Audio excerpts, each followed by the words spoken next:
baik itu apa namanya digitalisasi ya, di mana dakwah itu harus mampu memanfaatkan berbagai macam platform media ya, seperti media sosial, Facebook, Instagram, YouTube, Twitter untuk penyebaran ajaran Islam. Saya kira materi ini sudah tuntas. Ya, saya kira eh, kita tinggal bagaimana masing-masing kita ini bisa memanfaatkan platform ini dengan baik untuk bisa kita jadikan sebagai media untuk bisa berdakwah. Ya, dan ini cukup masif penetrasinya ya, dengan berbagai macam inovasi dan kreativitas yang kita lakukan. Ya, tentu itu semua harus kita memiliki skill penyampaian pesan secara efektif ya. Nah, misalnya kalau kita mau mengupload ya video pendek, infografis atau artikel blog ke Instagram atau ke Facebook, ke YouTube, ya tentu yang pesannya efektif itu yang akan cepat diterima gitu ya.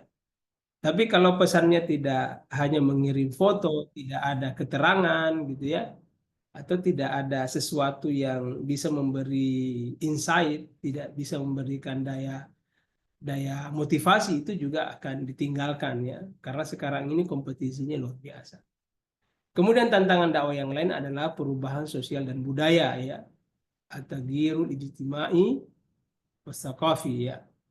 Ada dua aspek di sini, yaitu perubahan nilai dan norma, dan juga ada aspek pluralisme dan toleransi. Nah, ini saya kira memang kita saat ini ya akan menghadapi banyak perubahan-perubahan ya. Oleh sebab itu seorang kader dai Muhammadiyah harus mampu memiliki kemampuan manajemen perubahan ya. Bagaimana kita mengelola perubahan-perubahan yang terjadi ya, baik itu perubahan nilai maupun normal yang ada di masyarakat kita, dan itu ya tentu membutuhkan ya pendekatan dakwah yang relevan dan kontekstual ya. Nah, relevan dan kontekstual ini ya tergantung kepada situasi dan kondisi yang kita hadapi.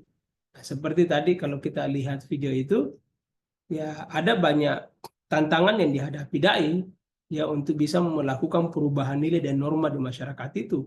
Yang tadinya dia tidak beragama, animisme gitu ya.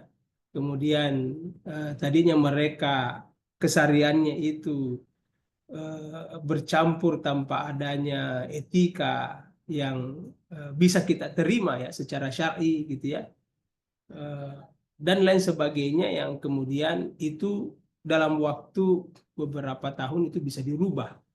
Jadi memang tidak ada sesuatu yang mustahil tidak berubah, itu bisa berubah. Karakter orang pun bisa berubah. Budaya masyarakat kita bisa rubah dengan pendekatan ya tentu dakwah yang relevan dan kontekstual. Ya, kemudian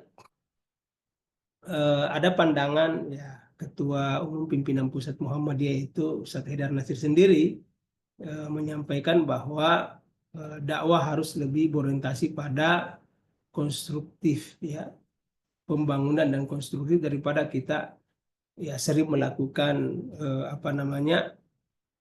kritik, menentang dan lain sebagainya. Karena ya Muhammadiyah itu memiliki sifat karakter dakwah wasatiyah ya, seperti itu.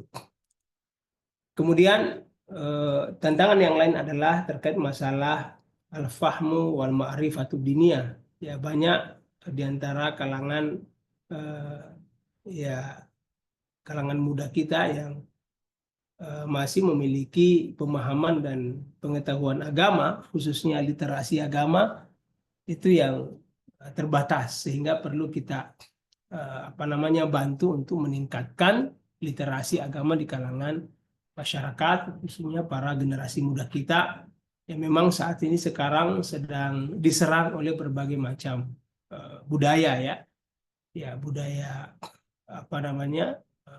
Kipo, budaya Barat ya, dan lain sebagainya, ya memang setiap hari dijejali oleh media-media sosial yang tidak pernah terputus ya, dan itu memang dilakukan secara terencana, dan inilah menjadi tantangan kita ya, bagaimana membekali para dai-dai kita ya, anak-anak kita pemaham agama yang benar.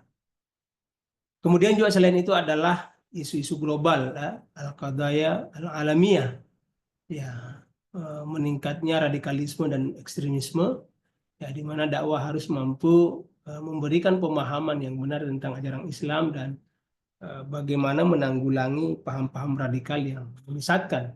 Nah, ini tidak jarang kita temukan hal-hal semacam ini, dan itu ya mungkin ada saja di kalangan para dai yang memang belum tuntas dalam memahami ajaran Islam, sehingga ya hal-hal seperti macam ini mudah untuk bisa didekati oleh orang-orang yang tidak bertanggung jawab, yang menginginkan perpecah belahan, menginginkan kehancuran bagi umat kita seperti itu. Nah, termasuk juga adalah isu lingkungan dan kemanusiaan. Kemudian juga tantangan kita selanjutnya adalah ya keterbatasan sumber daya. Ya, ini sering menjadi isu klasik ya, ikhwah sekalian. Ya, karena memang orang-orang yang mau berkiprah di medan dakwah ini tidak banyak. Ya, orang-orang pilihan seperti antum semuanya, saya kira ya tidak mudah untuk bisa mempersiapkan diri untuk menjadi duat ya. Ya, memang siap untuk segala situasi dan kondisi yang ada. Nah, kemudian juga tantangan kita adalah terkait masalah dukungan finansial. Nah, kemudian hal lainnya adalah tantangan internal ya, yaitu permasalahan ya koordinasi, komunikasi, kerjasama yang juga sering kita hadapi di internal kita sendiri ya, bahkan di tempat-tempat di mana kita berada ya, di organisasi kita ya. Nah, ini juga harus segera kita sikapi, kendalikan dengan semangat dakwah ya, untuk kemaslahan umat ya, yad'una ilal khair wa ya'muru bil ma'ruf wa tanhauna 'anil munkar ya, seperti itu. Nah, tantangan dalam mengelola organisasi juga ya bagian dari tantangan internal ya, yang harus kita bisa ini. Urgensi manajemen dakwah, ahamiyat idaratul dakwah, ini ada 6 juga ya, efisiensi dan efektivitas dengan adanya upaya perencanaan, pengorganisasian sampai kepada tahap evaluasi itu, kita akan mendapatkan sebuah hasil yang baik ya, khususnya dalam penggunaan sumber daya dan perencanaan yang matang, yaitu efisiensi dan efektivitas. Dan ini sangat mempengaruhi keberhasilan dakwah kita. Ya, karena kenapa? Ya, dakwah tanpa di manage dengan baik itu akan menghasilkan kegagalan yang kita rencanakan sendiri. Oleh sebab itu perlu sebuah perencanaan yang matang ya. Kemudian juga peningkatan kualitas dakwah. Nah, kalau kita mempersiapkan manajemen yang baik, ya tentu akan ada tahsinul jaudatud dakwah ya. Ya, khususnya mempersiapkan kualitas dakwah itu seperti yang kita lakukan sekarang ini. Ya, dauratul duat ya. Nah, dan inilah yang menjadi salah satu program strategis kami di AMCF itu ya, sejak tahun 2005 sampai sekarang ini. Dauro itu ada dauro yang kita lakukan, pernah kita lakukan selama 4 bulan. Bayangkan ya, dauro terpanjang di dunia ya, dauro yang eh, mempersiapkan para dai, tapi hasilnya luar biasa ya. Mereka-mereka yang telah kita training itu kita sebar ke seluruh penjuru Nusantara ini ya, yang kita lakukan di Mahat Albir ini ya, yang kita lakukan di Makassar ini, sehingga di dai-dai yang besar sekarang di Indonesia Timur itu bagian dari ya proses pelatihan yang kita lakukan di sini. Ya, termasuk proses pendidikan yang kita lakukan di Mahat kita ini. Ya, di Papua Barat Daya sekarang ini ya terpilih seorang wakil gubernur ya, yang beliau sebelumnya adalah ketua MOI, lahir dari kita juga. Ya, lahir dari sini, kemudian alhamdulillah ya mungkin besok tanggal 20 akan dilantik. Ya, itu bagian dari peningkatan kualitas dakwah. Nah, kalau kita sudah menghadirkan orang-orang seperti ini, itu akan memudahkan proses dakwah yang kita lakukan, khususnya di wilayah-wilayah yang minoritas Islam ya, seperti di Papua itu. Kemudian urgensi lainnya adalah adaptasi dengan perkembangan zaman ya, ya terkait dengan pemanfaatan teknologi dan media tadi, dan respon terhadap perubahan sosial ya. Kemudian juga kita memudahkan untuk melakukan al-qiyas wa taqyim ya, ya melakukan pengukuran dan evaluasi keberhasilan. Ya, dakwah yang kita tidak kemas dalam bentuk evaluasi di lapangan, sulit untuk kita mengukur berhasil tidaknya program dakwah yang kita lakukan. Ya, dai-dai yang kita kirim ya ke wilayah-wilayah terpencil itu ya bukan sekedar mereka mengirimkan laporan berkala kepada kita, tapi kita sendiri berkala melakukan kunjungan ke wilayah tersebut. Ya, tidak sedikit ya para koordinator dakwah itu kita kita kirim, kita biayai ya untuk bisa melakukan evaluasi secara langsung, melihat seperti apa sih sebenarnya yang dilakukan dai-dai di sana. Ya, saya sendiri ya di beberapa lokasi juga berkunjung ya. Kalau di kota-kota saya kira itu tidak ada masalah karena transportasi itu bisa kita akses. Tapi kalau wilayah-wilayah terpencil seperti tadi membutuhkan waktu yang lama dan tidak ada kendaraan yang bisa kita gunakan kecuali jalan kaki begitu ya. Harus menginap di hutan-hutan ya selama 2 malam baru bisa sampai kepada ya pemukiman masyarakat yang seperti tadi. Ya. Juga urgensinya bisa membangun kepercayaan masyarakat ya. Ya, kalau kita melakukan secara profesional dan juga secara transparan, dan tentu akan menghasilkan sebuah kolaborasi dan koordinasi. Nah, ini saya kira ini juga sudah Anda dapatkan beberapa ayat-ayat Al-Quran yang terkait dengan manajemen dakwah. Ya, kalau perencanaan itu ada di surat Al-Hasyr ayat 18. Ya ayyuhalladzina amanu taqullaha wal tanzur nafsum ma qaddamat lighadin wattaqullaha innallaha khabirum bima ta'malun. Kemudian kalau pengorganisasian itu di surah Al-Imran ya. Kemudian At-Tanfidz pelaksanaan di surah An-Nahl. Evaluasi takim itu ada di surah Al-Baqarah ayat 286. Ya, la yukallifullahu nafsan illa usaha ila akhiril ayat. Ya. Kemudian pelaporan atau takrir ya itu ada di surah At-Taubah 105, dan yang terakhir umpan balik itu ada di surat Mumtahanah ayat 8. Ya, silahkan nanti di review ulang ya.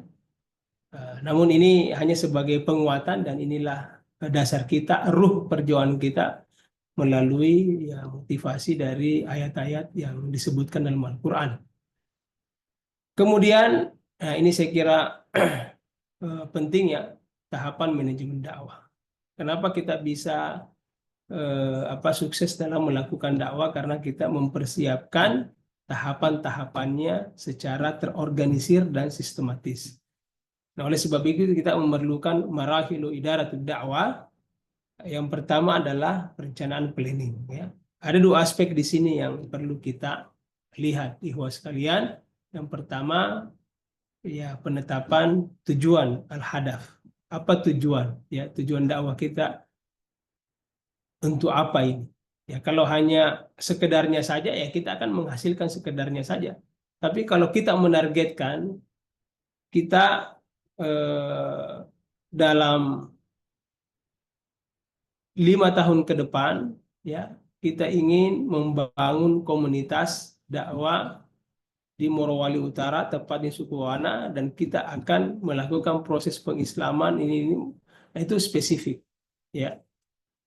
Nah, tahapannya seperti apa? Ya, kita persiapkan dai. Ya, kita tentu lakukan trainingnya. Ya, kemudian kita ya lakukan analisis situasinya, ya.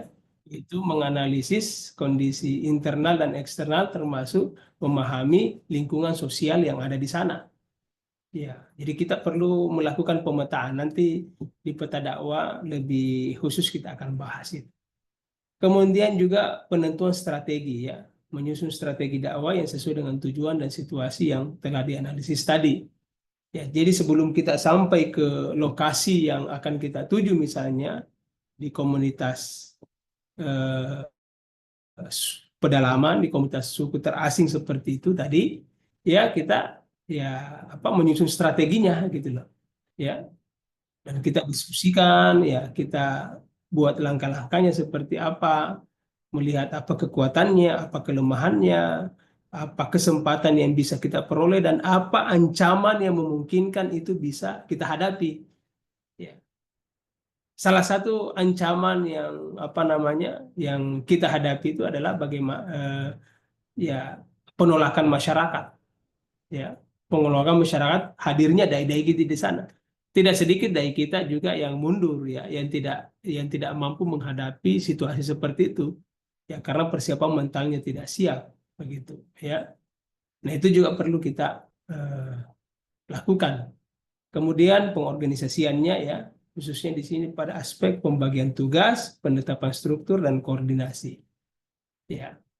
Nah, ini apa namanya eh, saya cerita tentang AMCB, ya. Di AMCB itu memang ada koordinator dakwah di pusat, kemudian koordinator dakwah di wilayah, ada koordinator dakwah regional, dan juga koordinator dakwah yang ada di lokasi. Dan itu sangat berjenjang kita lakukan, ya, dengan pembagian tugas, pendistribusian tugas dan tanggung jawab yang berbeda-beda. Apa yang dilakukan di pusat, apa yang dilakukan di wilayah, apa yang dilakukan di regional, apa yang dilakukan ini, itu sangat ini sekali. Ya, dan itu ada koordinasi yang dilakukan secara efektif dan efisien. Nah, kemudian selanjutnya adalah bagaimana itu kita laksanakan, implementingnya, pelaksanaan programnya, kemudian pengawasannya, dan pengelolaan sumber daya. Ya, ini ada satu aspek di sini dalam pengelolaan sumber daya yang memang kita harus antisipasi. Ya, kalau ada dai kita misalnya resign, ya, atau mengundurkan diri, karena dai-dai yang kita tempatkan seperti tadi itu kita lakukan kontrak kerja, kontrak dai namanya, ya, setiap 1 tahun kita perbaharui. Ya, karena kalau kita hanya sekedar suruh dai pergi ke Samarinda, sulit, ya. Harus kita memang lakukan pengelolaan yang betul-betul terukur, ya, terukur. Semua hal-hal yang kira-kira akan terjadi harus kita antisipasi. Ya, kalau kita mengirim misalnya ada 10 ke sana, ya, yakin dan percaya ada 1 atau 2 yang dalam waktu tidak lama dia akan mengatakan, saya mundur, Ustadz. Ya, kita sudah harus mempersiapkan lagi, gitu, ya. Nah, termasuk misalnya kami di Ma'had itu mengirim pengabdian masyarakat, ya. Misalnya di tempatnya Ustadz Husain Kamarudin, yaitu ada yang berhasil, ada yang tidak berhasil. Ya, ada yang harus kembali, gitu, ya. Ada yang menghadapi situasi seperti, dan itu harus kita persiapkan. Nah, itu adalah bagian dari pengelolaan sumber daya, ya. Kemudian evaluasi, ya. Ya, evaluasi, ya, kalau kita melakukan evaluasi ini tentu kita berbicara tentang bagaimana penilaian kinerja, ya. Identifikasi kekuatan kelemahannya dan bagaimana kita melakukan perbaikan berkelanjutan. Ya, menyusun rencana perbaikan untuk meningkatkan kualitas dan efektivitas dakwah kita di masa depan. Kemudian reporting ini sangat penting, ya. Karena kenapa? Ya sekarang ini memang ya kalau kita ingin apa terorganisir dengan baik, ya dokumentasi pelaporan ini sangat penting. Ya, kalau kita di AMC itu, ya laporan ini sangat menentukan keberlanjutan dukungan finansial dari para donatur, gitu. Ya, juga saya kira kita di lembaga-lembaga lain, kalau kita memiliki laporan yang bagus itu juga akan mendapatkan apresiasi, apresiasi dari lembaga yang memang memiliki apa keterkaitan kepentingan terhadap program yang kita lakukan. Ikhwas sekalian, ya dakwah ini perlu apa eh, perlu logistik, finansial yang tentu kita sendiri tidak mampu untuk mempersiapkan secara ini. Kita butuh pihak-pihak tertentu ya yang bisa membantu kita untuk bisa apa memperluas ya dan meningkatkan kualitas dari program dakwah yang kita lakukan. Selanjutnya adalah feedback umpan balik ya. Iya. Eh, Strategi manajemen dakwah ya. Strategiat idaratul dakwah. Yang pertama adalah pendekatan berbasis komunitas. Ya, itu keterlibatan masyarakat dan penguatan jaringan sosial. Ya, kita di Muhammadiyah ada apa lembaga dakwah khusus yang memang memiliki apa namanya jaringan sosial kemasyarakatan dalam berbagai komunitas. Ya, bahkan almarhum Ujas itu terakhir pada saat kami refreshing pimpinan, ya di Gombara itu sempat menyampaikan kepada kami bahwa dia sempat mendekati salah satu komunitas gay dan lesbian di Makassar ini, gitu. Dan itu tidak mudah, kata beliau. Ya, butuh proses yang panjang yang secara sembunyi-sembunyi ya kemudian dipertemukan dengan komunitas itu yang ternyata setelah beliau masuk ke komunitas itu luar biasa memang apa namanya kepercayaan diri mereka itu untuk membentuk komunitas mereka itu ya. Dan ada satu apa namanya fenomena yang mereka lihat bahwa mereka itu ya umumnya dari kalangan menengah ke atas ya, dari anak-anak, dari orang-orang tua yang mampu, yang termarginalkan, yang memang sentuhan-sentuhan pembinaan orang tua yang kurang mereka dapatkan. Nah, ini kita harus berhati-hati ya.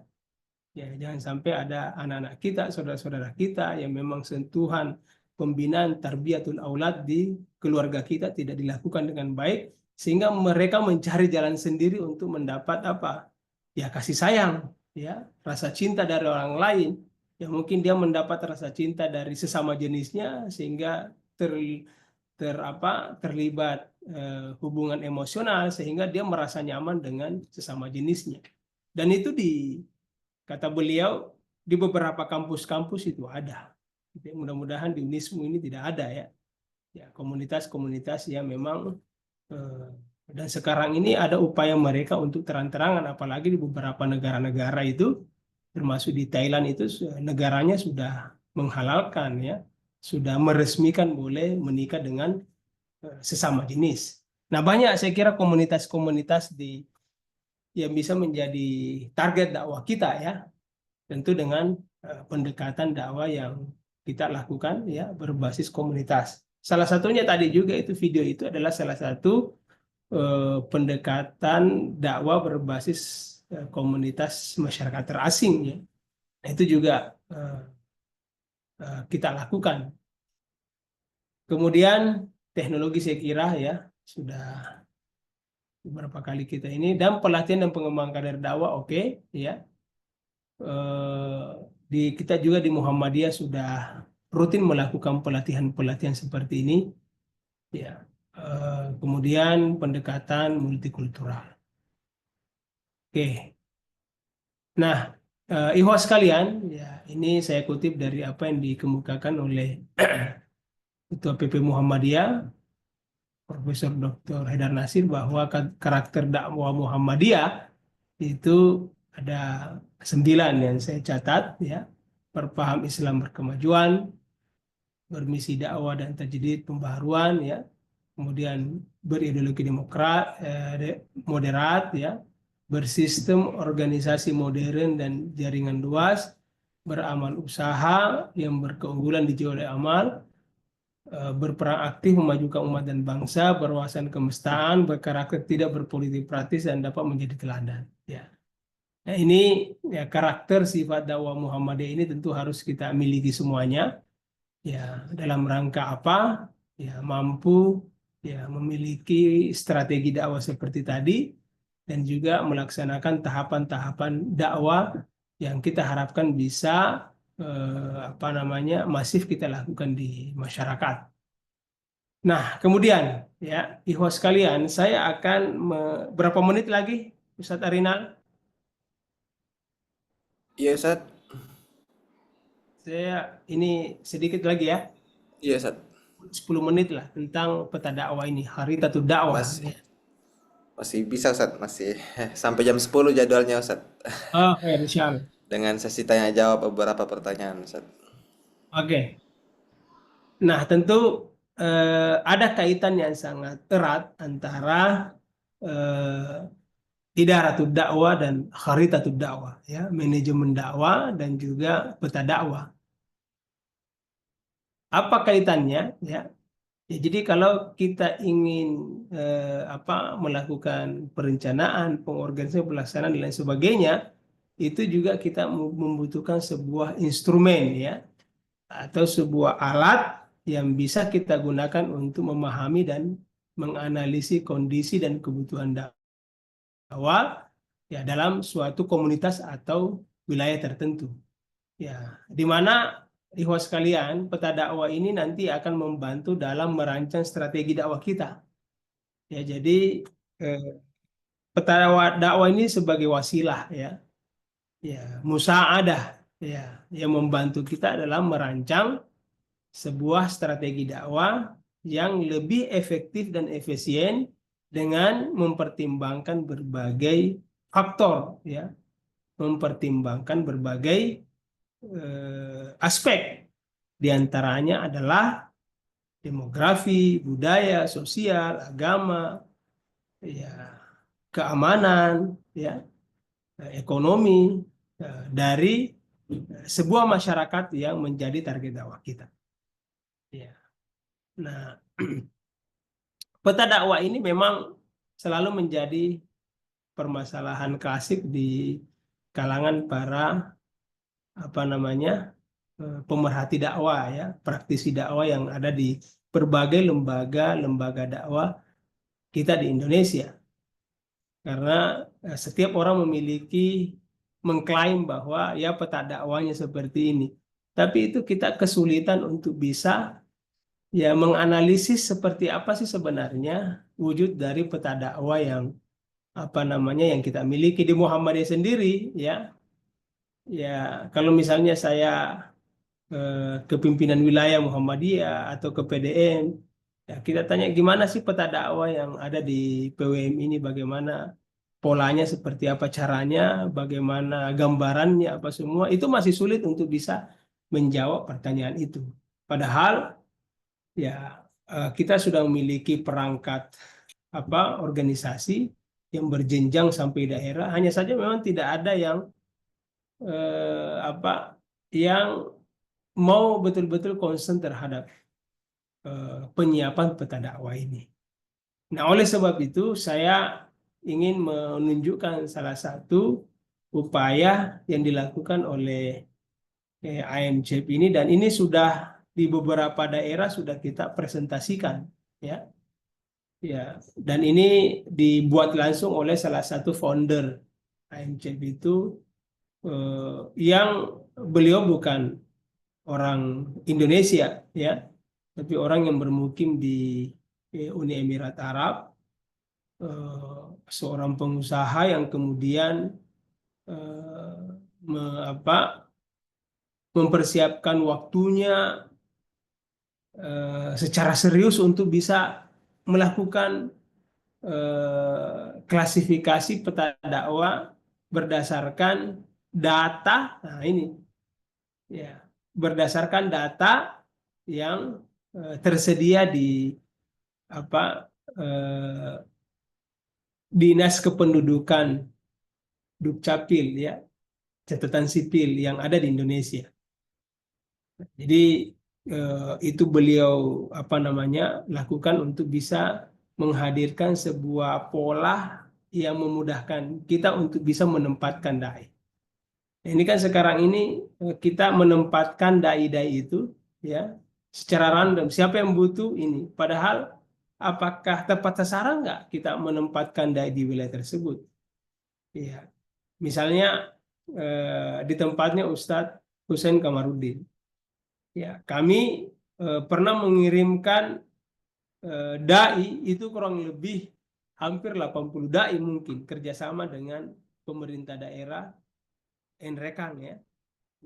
Jadi Bapak Bupati Ustadz Muslimin Bando waktu itu, ya, beliau menginginkan dai-dai dari Mahat Albir, ya, kita kirimlah, ya, secara berkala, ya, tidak langsung, ya, kita kirim 20, 30, kita sampai mungkin sampai periode beliau itu kita kirim, dan itu ditempatkan di beberapa wilayah-wilayah khususnya di desa, kecamatan, kabupaten yang ada di sana.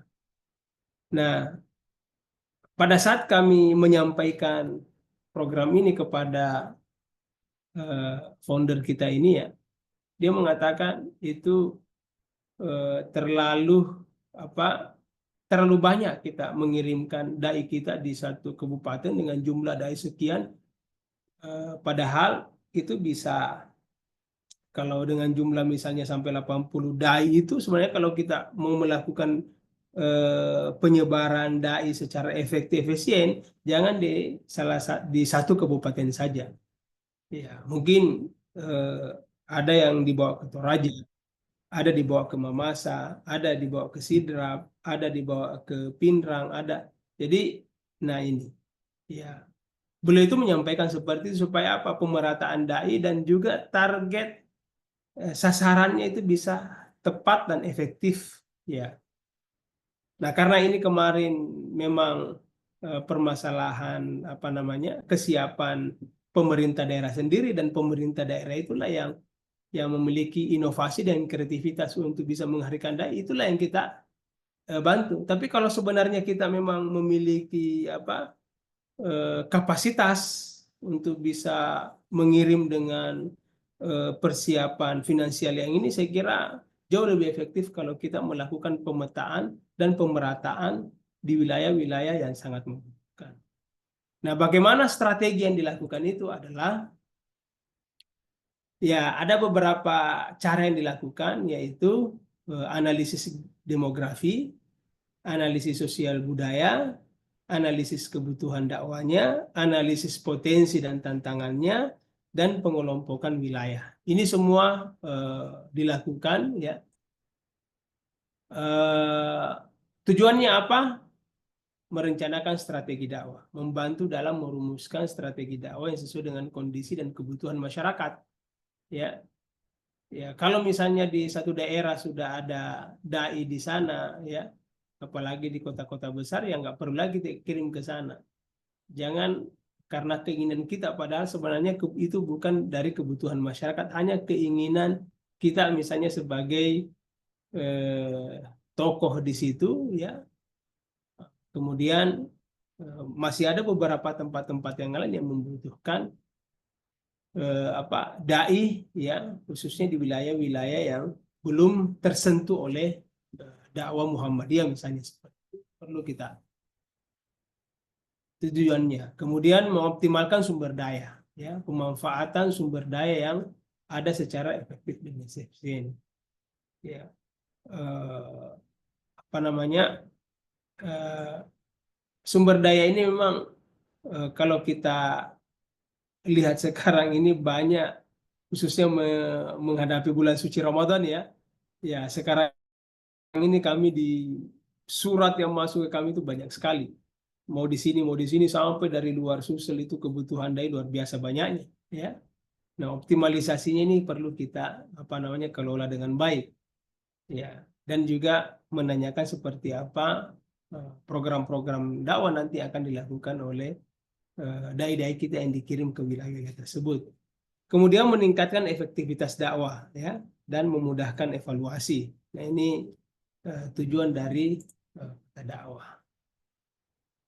Kemudian strategi pengembangan peta dakwah itu yang kita lakukan adalah identifikasi dan pengumpulan data. Ya, ini tidak mudah juga dilakukan. Ya, kami akhir-akhir ini dalam 1 tahun terakhir ini pengumpulan data itu kita mengirimkan kru konvoi kemanusiaan. Ya, supaya valid dan betul-betul data yang kita peroleh itu ya sesuai dengan real di masyarakat ya. Jadi AMCP itu sekarang ini di beberapa provinsi Indonesia termasuk selatan itu melakukan konvoi kemanusiaan dengan berbagai macam program yang dilakukan, ada kesehatan, ada pendidikan, ada keagamaan. Ya, program itu nanti teman-teman di sana itu akan memetakan situasi demografi, situasi budaya ya yang ada di masyarakat, kemudian membuat laporan disampaikan kepada kita. Nah, di situ sudah kita terima salah satu poin yang kita inginkan, apakah di lokasi tersebut membutuhkan dai atau tidak. Nah, jikalau membutuhkan dai yang sudah kita training, segera kita kirim ke sana. Ya, tentu dengan berbagai kriteria indikator-indikator yang memang sangat penting untuk kita kirim dai ke wilayah tersebut ya. Kemudian analis data demografis ya. Nah, ini sangat penting karena kenapa? Apa namanya? Ada wilayah-wilayah yang memang khususnya di daerah-daerah yang terasing ya, itu belum ada dai yang sampai ke sana. Seperti Toraja Utara. Ada PDM kita di sana. Ya, kami kemarin mengirimkan 2 bulan lalu mengirimkan kru kemanusiaan kita, ya pusat kemanusiaan ke sana ke Toraja Utara, bertemu dengan ketua PDM dan banyak melakukan diskusi dan memang kompetensi dai ya dan kuantitas dai yang ada di sana itu berdasarkan demografis yang ada ya tidak memadai ya. Dan Pak Ketua PDM kita sendiri ya kewalahan untuk bisa melakukan dakwah dengan ya SDM yang terbatas. Nah, karena memang ini lokasinya ya demografi yang jauh apalagi yang di gunung-gunung di pedalaman dan kita memang di sana minoritas. Dan ini oleh sebab itu perlu dilakukan analisis demografi secara detail. Dan alhamdulillah sudah kita temukan datanya dan insya Allah ya mungkin pada Ramadan beberapa lokasi itu akan kita kirimkan dai melalui program training yang sudah kita persiapkan. Oke. Ada beberapa hambatan ya, hambatan yang kita hadapi dalam pemetaan dakwah itu, diantaranya adalah keterbatasan data dan informasi. Oleh sebab itu kita perlu melakukan survei. Karena kalau tidak akurat data yang kita peroleh, ikhwah sekalian, ya kita tidak akan tepat sasaran untuk program dakwah kita, ya. Dan itu menghambat dalam pembuatan peta dakwah yang efektif. Kemudian kendala teknologi ya, variasi budaya dan sosial. Termasuk resistensi masyarakat itu juga hambatan yang kita hadapi di masyarakat ya. Ada pernah kita mengirimkan dai di Papua Tenggara Barat, Tanimbar ya. Itu baru hari itu dia ada di situ langsung diusir oleh masyarakat. Ya karena kenapa? Ya mendengar kata dai, penyuluh agama Islam, apa semua, apalagi tidak melalui proses apa bahasa Bugisnya tabe-tabe seperti itu ya, kepala suku dan lain sebagainya itu ya akan sulit kita untuk melakukan proses apa pengiriman dai. Ya, apalagi kalau pendekatan yang kita lakukan tidak efektif. Oleh sebab itu perlu ada proses persuratan lebih dahulu, korespondensi yang kita lakukan ya atas nama lembaga ini, misalnya atas nama PWM Wilayah Sulawesi Selatan, ya apa memberikan surat pengantar, memberikan surat rekomendasi, memberikan surat tugas. Sebelum dai kita ke sana itu sudah ada penerimaan. Kalau kita tidak lakukan itu, kita ya akan kesulitan untuk bisa mempersiapkan dai yang ada di sana. Karena memang ya masyarakat memiliki karakteristik yang berbeda-beda. Apalagi kalau kita kurang dukungan ya, ya tidak ada MUI di sana, tidak ada Muhammadiyah di sana, tidak ada Hidayatullah di sana, ya tidak ada tokoh masyarakat atau pemimpin yang dapat memberikan perlindungan, wah itu sulit. Nah, oleh sebab itu hal-hal semacam ini ya dalam peta dakwah itu juga bagian dari identifikasi kita, ya identifikasi tokoh, lembaga dakwah yang ada di wilayah tersebut. Kemudian selanjutnya tantangan kita adalah tantangan logistik, ya seperti tadi akses ke wilayah terpencil ya yang sulit dijangkau itu juga menjadi hambatan logistik dalam pelaksanaan dakwah. Ya, kalau harus berenang seperti tadi ya pakai sampan, katinting, wah itu perlu mujahadah, ikhwas sekalian ya. Keterbatasan sumber daya, ya lagi-lagi masalah koordinasi dan kolaborasi, ya dan lain sebagainya. Nah, kita sekarang masuk kepada mengenal peta dakwah di Indonesia ya. Nah, inilah yang saya ingin perlihatkan kepada antum semuanya. Salah satu model apa namanya model pemetaan dakwah yang dilakukan oleh AMCF ya. Pertama, ikhwas sekalian, kita lihat peta Indonesia ini ya. Ya, ini data tahun 2024 kalau nggak salah. Jumlah penduduk di Indonesia itu 272,7 jiwa ya. Ya, dengan jumlah desa 119,3 juta di desa. Ya. Kemudian 17.000 pulau ya. Kemudian lebih dari 300 kelompok etnik dan 737 bahasa yang ada di Indonesia.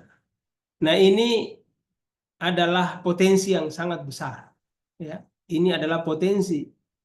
Jumlah penduduk sebanyak ini jangan menjadi sebuah apa ya beban bagi kita sebagai apa dai, tapi ini adalah potensi yang besar untuk bisa kita kelola dengan baik.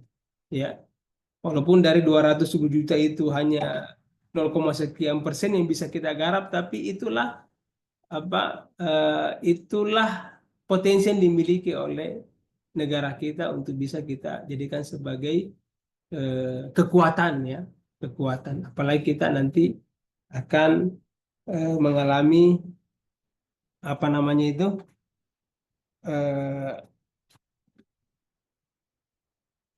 apa itu kelebihan demografis apa namanya? Bonus demografis. Bonus demografi ya. Nah, itu juga tantangan bagi kita di mana nanti akan luar biasa potensi tersebut bisa kita kembangkan dan tidak dimiliki oleh negara lain. Kemudian desa ya.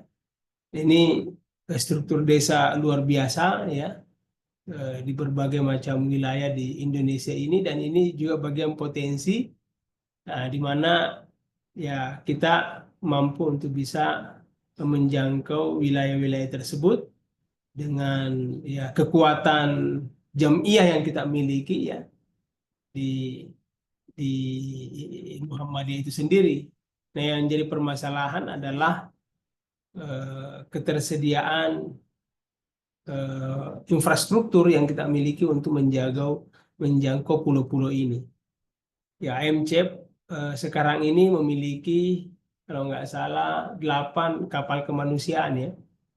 Ya, yang dulu ada di Sulawesi Selatan ini kita kirim ke Sulawesi Tengah ya untuk menjangkau pulau-pulau terpencil ya menggunakan kapal ya dengan berbagai macam program-program dan itu tidak apa tidak murah ternyata ya karena kenapa ya biaya bensin biaya solar bukan solar apa pakai tapi apa itu yang paling mahal kah Pertamax atau Pertalite Pertamax ya bensinnya itu harus menggunakan Pertamax ya kemudian apa namanya pemeliharaannya dan lain sebagainya itu sehingga kapal kemanusiaan yang Muhammadiyah miliki di Maluku Utara itu ya katanya sampai sekarang ini masih mangkrak tidak jalan dengan baik karena memang membutuhkan biaya operasional tinggi gitu.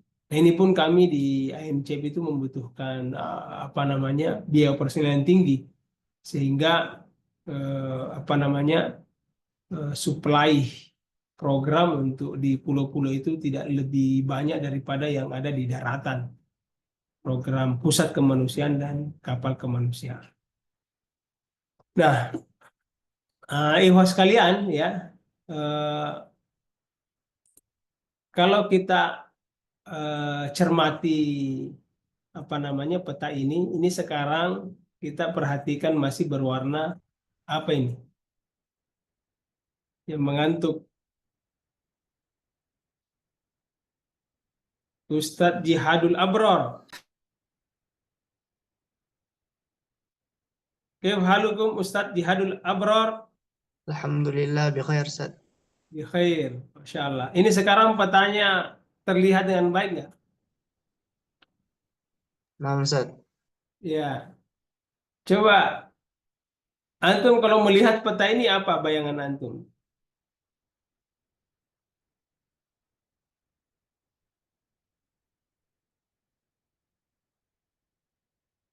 Indonesia terdiri dari apa? Provinsi-provinsi pulau-pulau Ustaz. Terdiri dari provinsi pulau ya. Oke. Antum coba sebut salah satu provinsi yang ada di situ. Sulawesi Selatan Ustaz.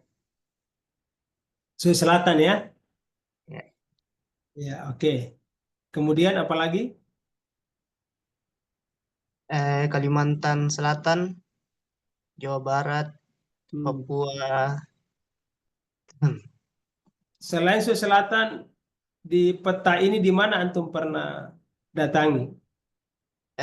Kalimantan Selatan Ustaz. Jawa Barat, Masya Allah. Apalagi? Su- apa lagi ya Ustaz? Jawa Tengah, Jawa Timur, Oh, Masya Allah. Ya, Jakarta.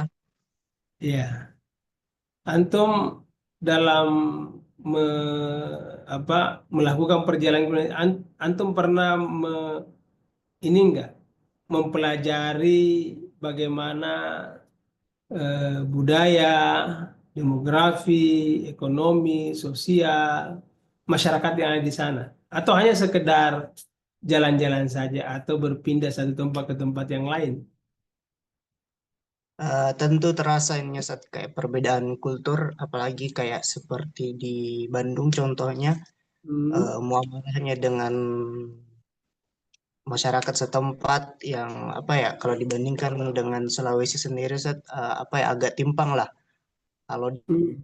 di terbiasa kayak apa ya kayak saling saling balas senyum kalau yang dibandingkan di Sulawesi jarang Ustaz. Jadi kalau orang Jawa Barat sering senyum, Sulawesi apa? Ya, Ustaz. Kalau orang-orang Sunda ya kayak begitu Ustaz kalau dibandingkan sama di Sulawesi. Ya, antum sendiri orang mana? Sulawesi apa? Selatan. Nah, Ustaz. Di mana kampungnya? Eh, asli di Nrekang Ustaz. Nrekang. Wah, sekampung sama Ustadz Hussein ya. Nah, Ustaz. Masya Allah. Oke. Eh, kenapa saya perkenalkan salah satu apa namanya metode eh, apa strategi dakwah yang dilakukan MC menggunakan peta warna, ya. Jadi Indonesia ini dengan kondisi seperti ini, kita ingin mengidentifikasi mana wilayah-wilayah yang membutuhkan penempatan dai secara tepat sasaran, gitu ya. Nah, tentu kita harus memiliki apa indikator, ya, standar yang kita gunakan untuk bisa melihat secara utuh, ya, wilayah-wilayah tersebut berdasarkan, ya, demografi yang ada atau kependudukan, ya. Nah, sekarang kalau kita lihat peta ini, ya, sekarang warnanya sudah apa, Abror? Biru, Ustaz. Nah, biru. Nah, coba lihat sekarang ini. Keterangannya, kalau biru itu apa? Muslim. Nggak terlihat ya? Iya, Ustaz, Muslim. Terlihat. Muslim. Merah, merah apa? Kristen. Kristen, Ya. Kalau yang kuning, Katolik, Katolik. Yang hitam, dan lainnya Hindu, Buddha, Konghucu, dan apa tuh? Saya, nah, oke. Jadi ini menjadi indikator kita, ya, untuk melihat persebaran jumlah agama, ya, penganut agama yang ada di wilayah-wilayah Indonesia ini. Kalau kita teropong, ya, apa namanya, secara ini umumnya kan tadi berapa jumlah penduduk kita, berapa sekarang jumlah penduduk Muslim di Indonesia? Mencapai berapa persen? Coba saya balik dulu di sini, ada datanya sebentar.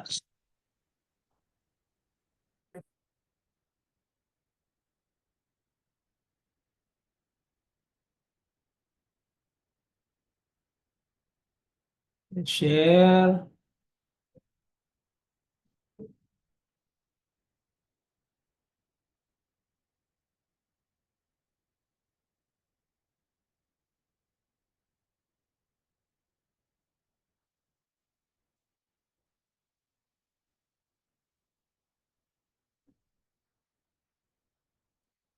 Nah, ini kelihatan nggak? Halo? Ya, kelihatan. Kelihatan, Iya, Ustaz. iya. Ini memang kalau kita mau minta data secara real time itu agak sulit, ya. Kita ambil data tahun 2010, ya, perbandingan dengan 2019. Nah, ini dalam eh, tadi ada agama Islam, Protestan, Katolik, Hindu, Buddha. Ini kita coba lihat perbandingan jumlah penganut agama, ya. Ya, di antara tahun 2010 ke 2019 itu berapa tahun? 9 tahun, ya. Ya, 9 tahun itu jumlah penurunan umat Islam itu mencapai 1.478.000, ya. Nah, sebaliknya ini Protestan mengalami kenaikan, ya, lebih dari 3 juta itu. Yang lainnya penurunan. Jadi yang mengalami peningkatan. Cuma perlu kita perhatikan di sini bahwa ikhwah sekalian, rata-rata jumlah Muslim di Indonesia itu berkurang 450 orang per hari.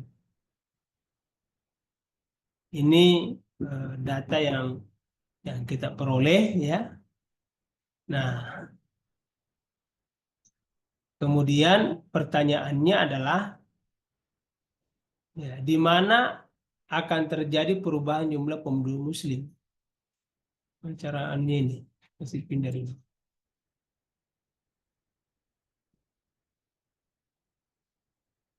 Ya.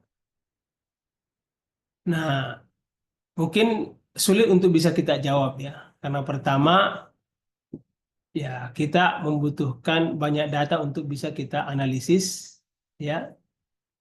Kita juga tidak memahami polanya seperti apa. Kita membutuhkan metode untuk mengkajinya, ya. Kemudian butuh waktu untuk menganalisis. Inilah pentingnya kita perlu memiliki data statistik. Dan data statistik itu ada di nanti saya perlihatkan Dukcapil, ya. Ya, GIS Dukcapil yang memang secara real time itu dilakukan perubahan update data yang ada.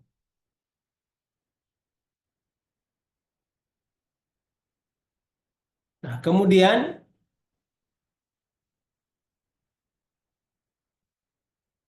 dampak negatif jika pertanyaan tersebut tidak bisa kita jawab.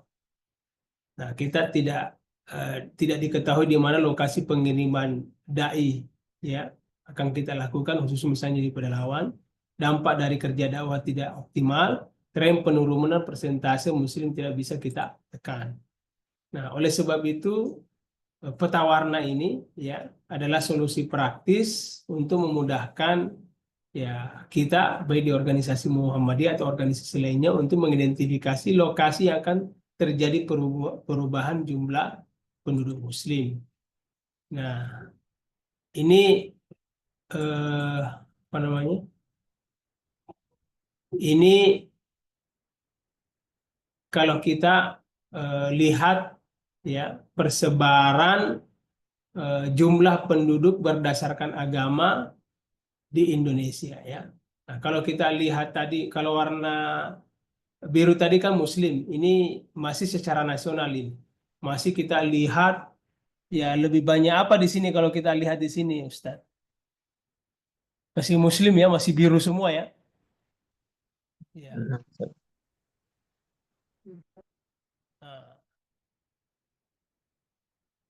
ini tadi kalau muslim biru, Kristen merah, kuning Katolik, lainnya Hindu Buddha itu hitam, ya. Nah,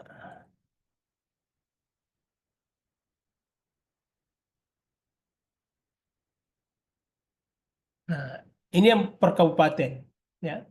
Kalau ini secara umum di Indonesia masih seperti ini kalau kita lihat petanya. Tapi kalau kita sudah lihat per kabupaten, sudah terlihat, misalnya ini yang merah di mana ini? Ustadz Husain. Toraja itu Ustaz. Nah, Toraja kan.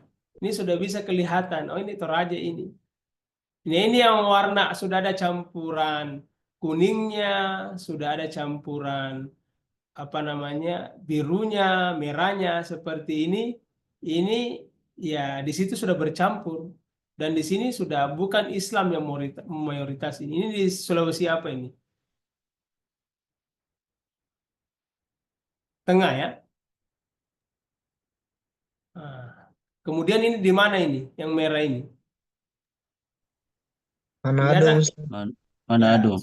Sulawesi Utara, ya. Gitu.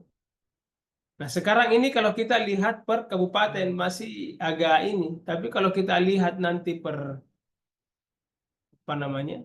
Coba saya buka lagi di sini yang Sulawesi aja dulu. Mana tadi itu?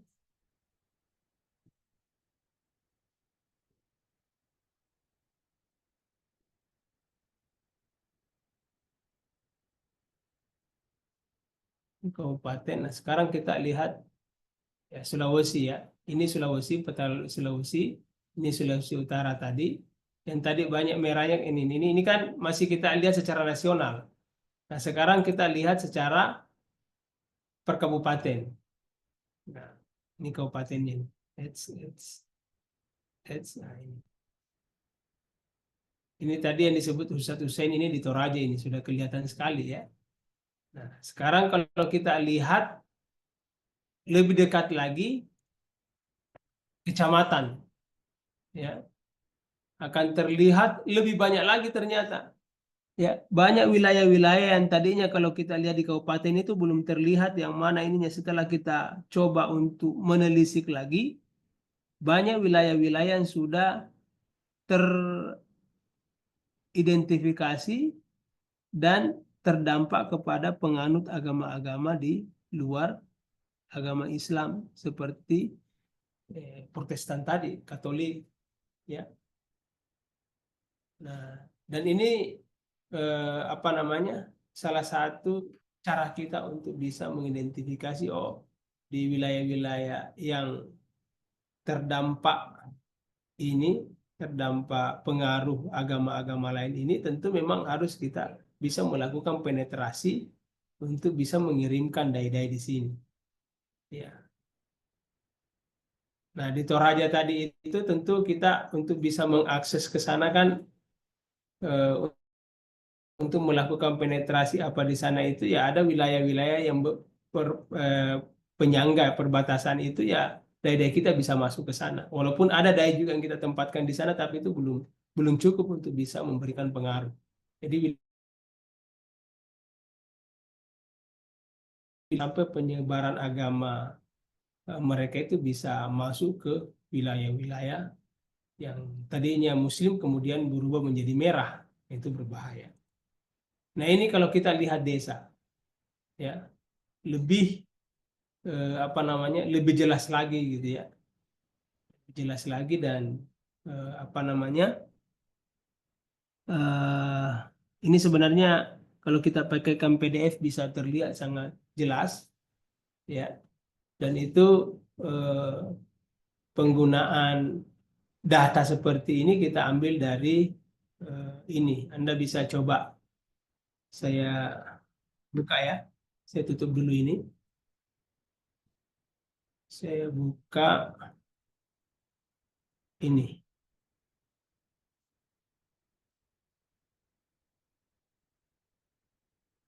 Nah, ini dia.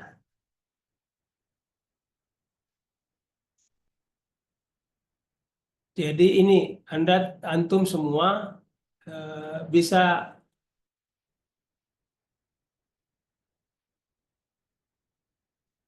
hafalkan atau apa copy ininya nih, linknya ya. Kita tulis ini GIS Dukcapil ya. GIS, nah itu Dukcapil. Kalau kita langsung itu kita enter, ini akan muncul ya visualisasi data kependudukan. Nah, ini portal Kemendagri RI. Kita klik, kemudian akan muncul. Nah, jadi warna-warna yang antum lihat tadi itu datanya kita ambil dari sini semua. Ya.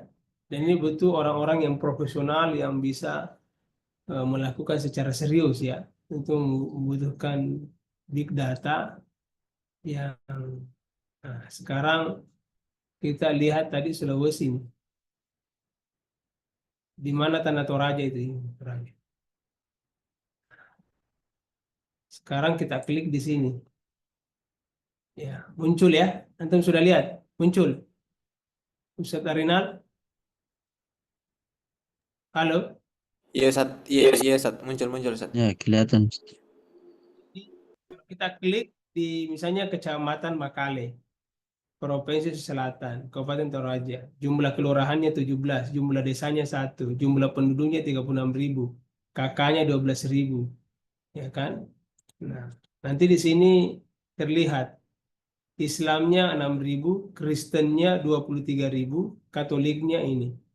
Jadi wajar tadi kalau di sana memerah karena ternyata memang jumlah penduduk Kristen itu sampai 23.000 dibandingkan 6.000, ya kan? Nah, ini umat Islam yang ada di Makale ini yang perlu kita kirimkan dai. Iya. Karena kalau mereka 6.500 ini kemudian kita tinggalkan, tidak ada dai yang berdakwah di sana, dia bisa masuk ke agama ini, Katolika atau Kristen, gitu. Ya. Nah, ini tanggung jawab kita semuanya. Dan datanya ada. Inilah yang disebut dengan peta dakwah. Kita dai itu harus menguasai ini semua. Tidak harus dihafal kan, tinggal kita apa namanya buka sistemnya, kita akan temukan seperti itu.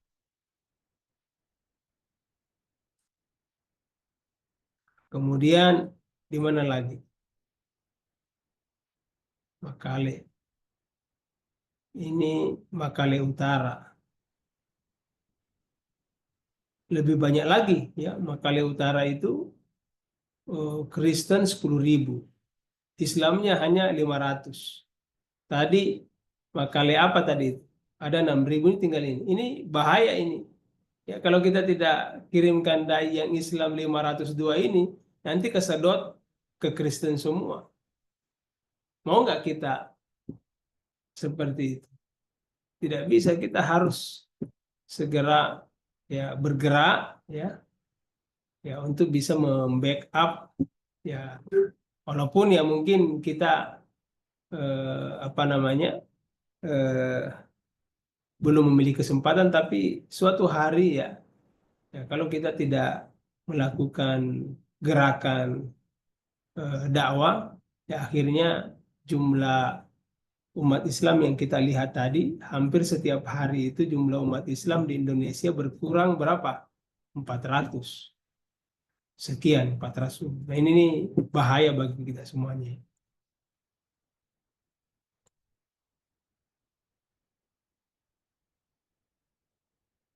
Iya. Nah ini host kalian, silahkan nanti antum ini kan, ya. Ini tempat-tempat ini semua tadi Sulawesi Tengah, di sini merah juga ya.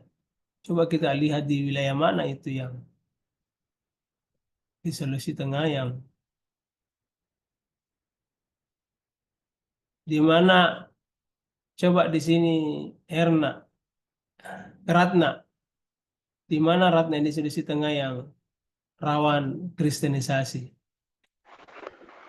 Kalau menurut saya Ustadz, yang pertama Ustadz di daerah Padangkalang, kemudian yang kedua itu ada di bagian di daerah atasnya Mongsalako itu Ustadz, terus kemudian di apa lagi? Daerah sudah lumayan Ustadz. Poso juga itu Ustadz. Padangkalang. Iya, Padangkalang Ustadz. Begitu tulisannya, Padangkalang.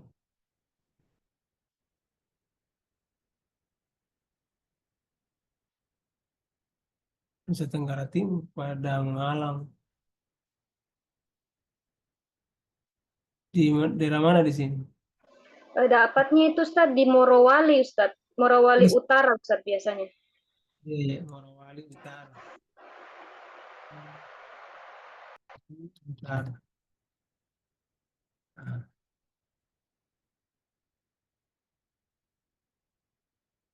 Oke, di sini ya.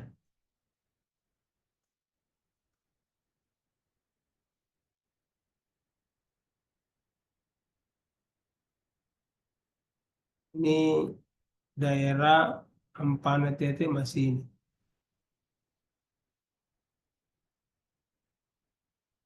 Kejauna-una. Kejauna Islamnya masih lebih banyak. Kristen hanya 18.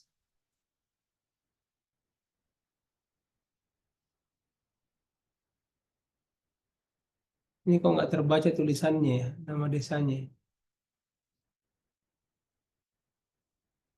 Kalau Ampana, Kalau Ampana itu lumayan banyak Islamnya di sana Ustadz dan jaringannya bagus. Mungkin kalau daerah Morowali itu Ustadz, apalagi Padangkalang, jaringan agak susah Ustadz.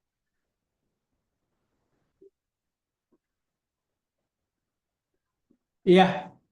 Saya kira karena waktu ya, saya nggak bisa buka semua. Paling tidak antum sudah punya gambaran ya, gambaran terkait dengan peta peta dakwah ini yang memang bisa memberikan salah satu solusi ya, metode praktis untuk bisa melakukan asesmen atau analisis lokasi dakwah kita. Ya. Nah, coba ada beberapa faktor itu yang menyebabkan perpindahan agama ya. Di antaranya tadi pernikahan, tingkat pendidikan ya, kemudian terbiasa mengunjungi, mendatangi rumah ibadah itu juga terjadi di apa daerah-daerah pedalaman. Ya, kemudian faktor keluarga, sosial, ya faktor ekonomi juga itu bagian dari apa namanya, karena mereka tidak memiliki penghidupan sehingga pindah agama. Kadal fakru yakuna kufran gitu ya. Nah, saya kira eh, itu yang bisa saya sampaikan pada kesempatan yang berbahagia ini. Silakan kalau ada yang mau bertanya. Assalamualaikum warahmatullahi wabarakatuh. Waalaikumsalam warahmatullahi wabarakatuh. Terima kasih banyak Ustadz. Eh, Mudah-mudahan para ustadz sekalian masih apa namanya segar matanya melihat presentasi data-data tadi. Tapi di sisi lain juga memberikan insight yang lebih bahwa ternyata memang tugas-tugas dakwah yang kita emban ini memang perlu cara-cara kerja yang rapi, sistematis dan juga perlu dikontrol. Baik, Ustadz-ustadz sekalian, jadi saya sebenarnya mendapat satu kesimpulan awal apa yang disampaikan oleh Ustadz Dr. Ali Bakri. Apakah dakwah ini akan kita perlakukan secara profesional atau ala kadarnya? Jadi ini tentu challenge buat kita semua. Jadi seyogianya mungkin para dai nanti, apalagi yang sudah dapat materi ini, itu masing-masing punya peta di rumahnya. Yang tinggal di kecamatan ya kira-kira desa itu apa perlunya gitu. Jadi sehingga kita bisa memberikan materi yang memang mereka butuhkan. Baik Ustadz-ustadz sekalian, siapa tahu ada yang ingin dielaborasi lebih dari apa yang disampaikan oleh Ustadz Ali Bakri, mungkin kita batasi sampai 10:15. Jadi teman-teman bisa mungkin bertanya, silakan Ustadz-ustadz sekalian, ada yang ingin bertanya?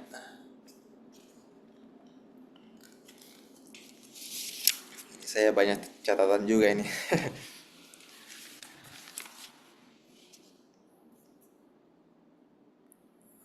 Gimana Ustadz sekalian? Silakan, ada yang ingin diperjelas atau sudah jelas semua?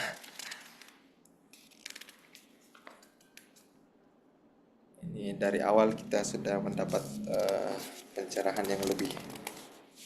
Baik, ada yang ingin bertanya? Sudah malam kan Silakan. Ya, kalau Saat tidak asyik. mungkin saya Iya, hitung namanya. sampai 3. Mungkin kalau tidak ada kita persilakan ke Ustadz Ali Bakri untuk penguatan. Bagaimana? Ada yang ingin bertanya? Satu orang kalau begitu. Jalan satu orang. Siapa Ustadz? Oh, Ustadz Hussein. Saya, Oh ya, Ustaz. Ustadz Hussein ini yang pertama. Silakan Ustadz Hussein. Iya. Ini. Terima kasih banyak, Ustaz. Assalamualaikum warahmatullahi wabarakatuh. Assalamualaikum warahmatullahi wabarakatuh. Iya, Masya Allah luar biasa ya materi kita pada malam hari ini menjelang materi akhir dari kegiatan sekolah tablik. Mungkin saya ambil kasus yang tadi disebut oleh Ustadz Ali Bakri ya, karena Ustadz Ali Bakri ini sangat paham sekali tentang bagaimana dulu pengiriman para dai dari Albir yang kemudian diterjunkan ke Kabupaten Indrekang yang kemudian diistilahkan oleh Pak Bupati saat itu dengan sebutan tenaga ahli keagamaan. Ini berat sekali dan di sini banyak sekali alumni-alumni tenaga ahli keagamaan termasuk moderator kita ini Ustadz Arinal ini tenaga ahli keagamaan ini. Siap Ustadz. Ustadz Siap Ustadz. Fadil, Ustadz Wahyudin, siapa lagi ya teman-teman yang dulu sebagai tenaga ahli keagamaan yang pada tahun 2024 setelah Pak Haji Muslimin bukan lagi sebagai bupati, kemudian program ini berhenti. Yang wacananya nanti di periode bupati yang baru akan ada lagi program seperti itu, hanya saja dengan mungkin nama atau istilah yang berbeda. Ya, wacananya seperti itu. Wallahu a'lam nanti apakah masih ada dan mudah-mudahan kalau ada ya siap-siap lagi timnya Ustadz Ali Bakri akan turun untuk mentraining. Masya Allah ini luar biasa training AMCF itu saya dan teman-teman yang tenaga ahli itu merasakan sekali manfaatnya luar biasa. Kasusnya begini Ustadz ya, kita kaitkan dengan manajemen tadi ya, manajemen dakwah ya. Jadi kalau kita lihat itu ilmu manajemen dakwah atau mungkin manajemen secara umum, sepertinya memang konsep atau model tenaga ahli keagamaan yang dilaksanakan di Endrekang ini tidak tuntas. Pola manajerial dakwahnya, ya persiapannya sudah bagus sekali. Ya, dilakukan pelatihan yang itu dikelola langsung oleh tim trainer AMCF yang dilaksanakan 4 hari ya kurang lebih seperti itu. Tetapi kalau kita lihat sampai pada monitoring, evaluasi, itu yang kemudian membuat program ini kurang greget sampai akhir karena memang ketika teman-teman itu diturunkan di lapangan, ya semuanya dengan corak warna masing-masing. Tidak pernah ada model untuk kemudian bagaimana diberikan penyegaran-penyegaran secara kontinu, termasuk itu tadi bagaimana controlling dan seterusnya. Nah, ini yang saya lihat mungkin kelemahan daripada program ini, tidak adanya controlling, evaluasi seperti itu karena memang yang mengelola ketika selesai dibuat SK tenaga ahli keagamaan itu ya dilepas, hanya bagian Kesra saja yang menjadi penanggung jawab daripada kegiatan ini. Ya, ini yang pertama Ustadz, mungkin nanti bisa diberikan semacam pandangan-pandangan. Yang kedua, ketika kita berbicara tentang peta dakwah, ini juga kan sebenarnya sangat disayangkan. Tenaga ahli keagamaan yang dilaksanakan di Endrekang itu kan sejak 2019 sampai 2024. Ya, dengan jumlah dai yang sangat banyak, albir kurang lebih 80. Ditambah lagi dengan dai-dai di luar albir termasuk dai-dai lokal. Ya, tetapi selama 4 tahun, 5 tahun itu tidak berhasil juga membuat peta dakwah. Ya, apakah peta dakwah kecil-kecilan di tingkat tempat tugasnya atau ya skala besar, apakah desa, kecamatan sampai pada kabupaten. Nah, ini yang sebenarnya sangat disayangkan. Ya, padahal luar biasa ini kalau itu bisa Ya. terwujud. Ya. Jadi ini saja Ustadz, saya mengangkat dua ini, manajemen yang kurang dan peta dakwah yang tidak berhasil. Ya, indikator kalau kita mau mengevaluasi tenaga ahli keagamaan. Ya, syukuran Ustadz, mungkin bisa diberikan tanggapan. Sekian. Assalamualaikum warahmatullahi wabarakatuh. Waalaikumsalam warahmatullahi wabarakatuh. Langsung mungkin saya Ustaz ditanggapi Ustaz. Ya, jadi apa yang disampaikan oleh Ustadz Hussein tadi benar adanya bahwa kita menghadapi itu tadi ya, ada poin ke-6 tantangan yang kita hadapi di manajemen dakwah itu ada tantangan internal kita ya. Jadi koordinasi, komunikasi, kolaborasi yang kita bangun ya dengan pihak pemerintah daerah itu, khususnya Kabupaten Endrekang itu ada ya pasang surutnya lah Ustadz Hussein ya pada saat itu, sehingga kadang untuk bisa melakukan langsung koordinasi dengan pihak Mahat itu putus. Karena kenapa? Ada asumsi di mana ya pengelolaan dai di sana itu memang sudah diserahkan sepenuhnya kepada pemerintah daerah ya, untuk jadi Mahat sudah selesai untuk aspek pengirimannya dan kemudian nanti untuk manajemennya, koordinasinya itu diserahkan dan tinggal melaporkan kepada pihak Mahat. Jadi apa-apa yang itu yang memang kita rasakan ya, sangat perlu koordinasi dan kolaborasi yang lebih baik lagi, dan itu memang betul akan menghambat efektivitas dakwah yang ada di sana gitu ya. Padahal sebenarnya kalau komunikasi by telepon dan lain sebagainya itu bisa kita lakukan. Termasuk dai-dai kita dan itulah yang memang harus, kenapa manajemen dakwah itu penting sekali, karena tantangan internal kita ini yang memang kadang terjadi dan memang melalui proses pembelajaran pengalaman yang kita hadapi itu tidak ada ulang lagi gitu ya. Sehingga ke depannya memang harus diperbaiki hubungan jalur koordinasinya ya, jalur komunikasinya agar tidak terjadi miscommunication atau misunderstanding ya. Ya mudah-mudahan ke depannya bisa diperbaiki Ustaz ya. Kemudian memang peta dakwah ini baru 4 tahun terakhir ini Ustaz, pada saat COVID ya. Dan itu uji cobanya, update-nya kita lakukan di 3 tahun terakhir ini baru kita, dan selalu kita update. Nah memang ini awal-awalnya belum kita perkenalkan ke TAK ya, tenaga ahli keagamaan gitu.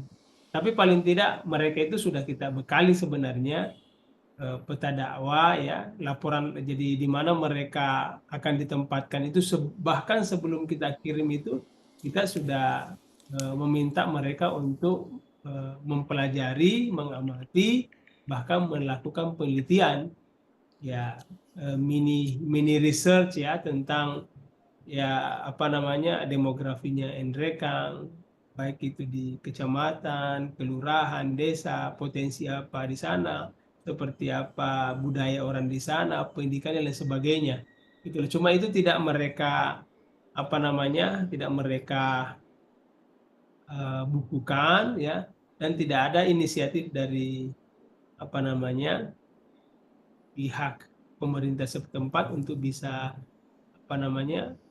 mengumpulkan data-data, laporan-laporan kegiatan-kegiatan dakwah mereka itu yang basisnya ya basis peta dakwah tadi itu. Dan itu juga kami sebenarnya juga berharap ke mereka itu untuk secara berkala ya, menyampaikan kepada kita tentang seperti apa perkembangan. Cuma secara umum memang tidak kita dapatkan secara spesifik seperti apa hasil ya hasil program pemetaan dakwah yang ada di sana di Endrekang itu Ustaz. Jadi itu kita serahkan kepada pengelola di sana. Kalau nggak salah Ustaz Syawal ya, rektor sekarang siapa namanya? Iya, Pak Rektor Syawal Sitonda. Ya, Pak Syawal Sitonda sih kita serahkan ke mereka untuk bisa ini kan. Nah kita juga berharap ke depannya seperti itu ya, dai-dai kita yang memang kita persiapkan. Kalau dai yang kita kirim itu kan memang tanggung jawab pemerintah di sana, tapi kalau yang dai yang kami kelola sekarang ini yang memang mendapat gaji dari AMCB itu ya semua melewati proses pemahaman terhadap peta dakwah yang ada sekarang ini, dan juga mengirimkan laporan-laporan yang secara berkala yang langsung ke pusat, ke Jakarta itu diolah, kemudian dibuatkan program, dan outputnya itu pengiriman dai ke wilayah-wilayah tersebut. Tapi tidak semua Ustadz. Kalau Endrekang itu di Sulsel itu hanya Sidrap sama Wajo. Ada 2 Sidrap Wajo itu memang yang kalau nggak salah di sini ada datanya. Ada wilayah di Sidrap itu Tolotang ya. Ada orang Sidrap di sini? Ya, ada komunitas yang memang menjadi sasaran kita sekarang ini adalah Tolotang itu yang memang agamanya tidak Islam, dan kita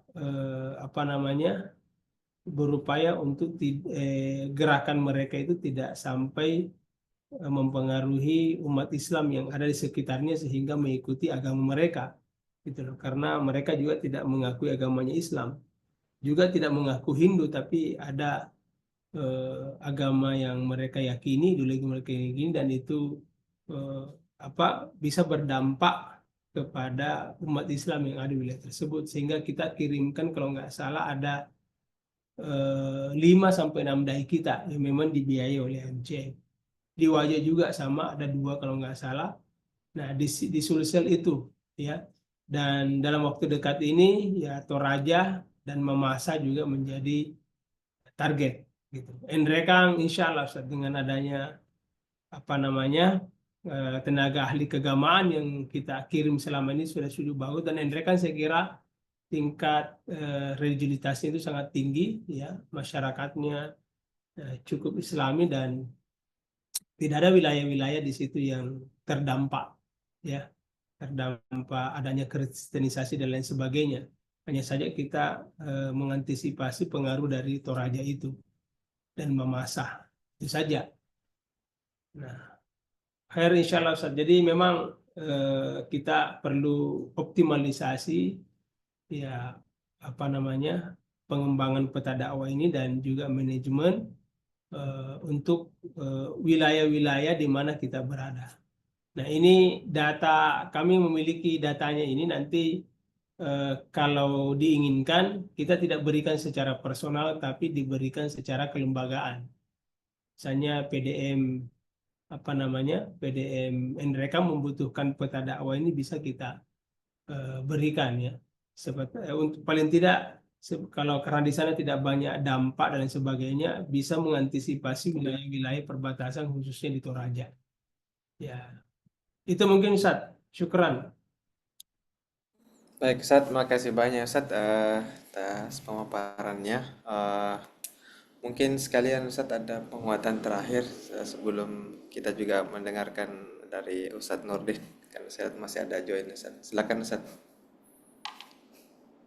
Ya, Ibu sekalian, Ustadz dan Ustazah, para kader sekolah tabligh pimpinan wilayah Muhammadiyah, tentu dengan adanya materi ini manajemen dakwah dan peta dakwah bisa memberikan sedikit pencerahan ya untuk bisa melakukan pengelolaan, perencanaan, pengorganisasian, dan evaluasi terhadap program-program dakwah yang kita hadapi. Tentu kita menghadapi banyak tantangan-tantangan ya, baik itu tantangan eksternal maupun internal kita, dan dari tantangan itu kita harus memiliki strategi, sebagaimana yang disampaikan tadi, strategi-strategi yang cukup efektif kita lakukan untuk meningkatkan kualitas dai dan kualitas program dakwah yang kita lakukan. Nah, melalui peta dakwah tadi, itulah yang nanti menjadi instrumen alat untuk bisa mengidentifikasi ya lokasi-lokasi mana yang ada di wilayah kita, khususnya di selatan atau di wilayah Indonesia ini yang membutuhkan dai-dai seperti kita ya, dai-dai yang ada di wilayah kita untuk bisa kita tempatkan di tempat-tempat tersebut. Nah, itulah yang AMC lakukan selama ini, sehingga ya program dakwahnya bisa bisa dilakukan secara efektif, efisien, dan kan berbagai macam strategi-strategi yang bisa kita kembangkan. Oleh sebab itu, karena ini adalah materi akhir atau sebelum terakhir ya, masih ada materi-materi ini, jangan berhenti sampai di sini. Saya berharap sekolah tabligh, majelis tabligh pimpinan wilayah Muhammadiyah ini ada batch selanjutnya ya, atau ada tahapan selanjutnya setelah ini, agar supaya kurikulum yang ada sekarang itu bisa dikembangkan yang lebih komprehensif lagi, sehingga betul-betul nanti bisa menjadi sebuah institusi ya seperti yang ada di Jawa. Siap. Muhammadiyah. Itu saja mungkin dari saya. Assalamualaikum warahmatullahi wabarakatuh. Baik, terima kasih banyak Ustadz sudah memaparkan materi yang luar biasa sampai ke teknis malah. Kasih banyak Ustadz. Kepada mungkin ada juga penguatan dari Ustadz Nurdin Mapa selaku Ketua Majelis Tablik. Silakan Ustadz. Ya, terima kasih. Assalamualaikum warahmatullahi wabarakatuh. Assalamualaikum Waalaikumsalam. warahmatullahi wabarakatuh. Ya, Alhamdulillah Rabbil Alamin. Salatu wassalamu ala nabina Muhammad sallallahu alaihi wasallam. Yang saya hormati Ustadz Dr. Ali Bakri yang telah menyampaikan materinya, dan alhamdulillah ini materi yang luar biasa dan sesungguhnya merupakan bahan buat kita yang sangat penting untuk mengenal seluk-beluk kondisi umat. Dan memang saya juga baru melihat ini materi yang disajikan oleh Ustadz Ali. Begitu pula kepada seluruh peserta yang alhamdulillah sampai malam hari ini masih bisa bertahan, dan tentu ini satu hal yang sangat luar biasa bahwa peserta yang start dari awal 27 orang ya, tersisa 26. Dan saya mungkin malam ini juga tidak lengkap sampai 26 ya. Ya, karena yang saya lihat peserta yang di Zoom ini 23 orang. Tentu ada di antara peserta yang malam ini tidak bergabung. Alhamdulillah tinggal satu kali pertemuan ya. Tinggal satu pertemuan lagi, insyaallah sekolah tablik ini kita akan rampungkan. Dan tentu sesuai tadi juga harapan dari Ustadz Ali Bakri, Dr. Ali, bahwa program ini insyaallah tidak akan berhenti pada sekolah tablik saja. Tetapi setelah ini kita akan segera merancang lagi kurikulum baru untuk kelanjutannya. Dan di dalam pedoman pelatihan Mubalik Muhammadiyah, pimpinan pusat Muhammadiyah, memang ada namanya Kuliatul Mubaligin. Dan itu mungkin jenjang berikut yang akan kita rencanakan untuk ya, di samping tentu jalan program dasar ini. Dan insya Allah nanti kita berharap alumni dari sekolah tablik ini itu bisa nanti lanjut ke program Kuliatul Mubaligin itu. Saya ya mungkin karena insya Allah hari Jumat itu kita akan adakan pengukuhan setelah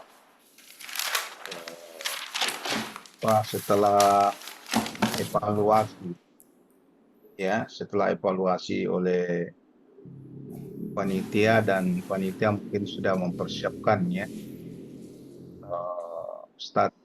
para ustadz yang akan menghadapi peserta ya, dalam bentuk nanti kita akan lihat bagaimana bentuk ujiannya ya. Itu kita harapkan insyaallah peserta nanti hadir dalam kegiatan penutupan dan sekaligus pengukuhan. Mungkin nanti ya saya akan konsultasikan dengan pimpinan wilayah apakah sekolah tablik ini perlu kita beri label ya alumninya. Ya misalnya mungkin kita akan beri label DMM ya. Jadi dai atau apa? Dai Muda Muhammadiyah ya. Dai Muda Muhammadiyah. Jadi mungkin ya katakanlah misalnya Sandi Ibnu Syam, DMM ya, Dai Muda Muhammadiyah. Mungkin kita akan berikan sematkan mungkin seperti itu menjadi kenang-kenangan buat peserta bahwa mereka telah mengikuti sekolah tablik ini. Apakah itu kemudian menjadi sah? Saya kira ya, karena ini adalah institusi ya, sekalipun mungkin tidak resmi dari pemerintah, boleh saja mungkin kita akan memberikan gelar seperti itu. Ya, Ustadz saja kan itu gelar ya, dan itu adalah dimiliki oleh secara umum oleh masyarakat. Jadi masyarakat lebih gelar seperti itu. Jadi kalau misalnya Majelis Tablik nanti memberi gelar DMM, saya kira itu juga dalam rangka koridor seperti itu. Tidak ada saya kira masalah ya. Ada gelar kiai ya segala macam. Nah, kalau alumni ini kita beri gelar DMM ya. Mungkin itu sebagai apa satu bentuk apresiasi kepada seluruh peserta yang nanti insya Allah dikukuhkan nanti.